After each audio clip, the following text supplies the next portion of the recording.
Hello, Forward friends. I am Susan Tolles, Forward Austin leader and a huge proponent of mentoring. We recently wrapped up a mentoring series, and as always, I think I got as much out of it as my mentee did.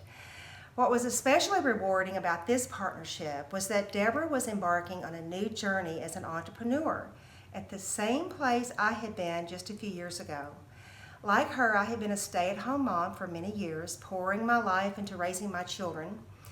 And when I reached the empty nest, I knew it was time for something new. I wanted to do something useful and fulfilling, but I was terrified of what was ahead as I explored starting my own business.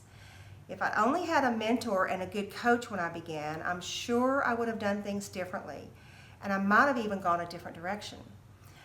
I pursued a great idea, but I didn't have the strong foundation I needed early on and the purpose behind it, and eventually I reached total burnout.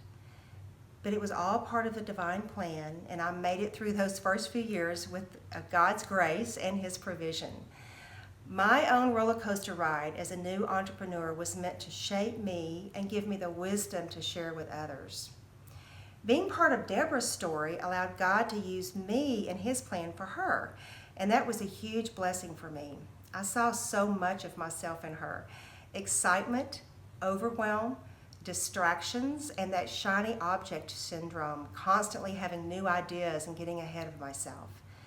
Now I have the benefit of miles traveled to help her shortcut her journey.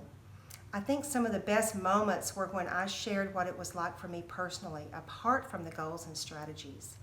It's always good to know you're not alone when you are facing a totally new road with so many new challenges. I think one of the most important pieces of advice for her was to keep her priorities straight, never forgetting that it is God, family, and career in that order without compromise. Deborah was like a sponge, and I was privileged to be the vessel through which God poured out His plan for her life. Thank you, Forward, for allowing me to be part of Deborah's team.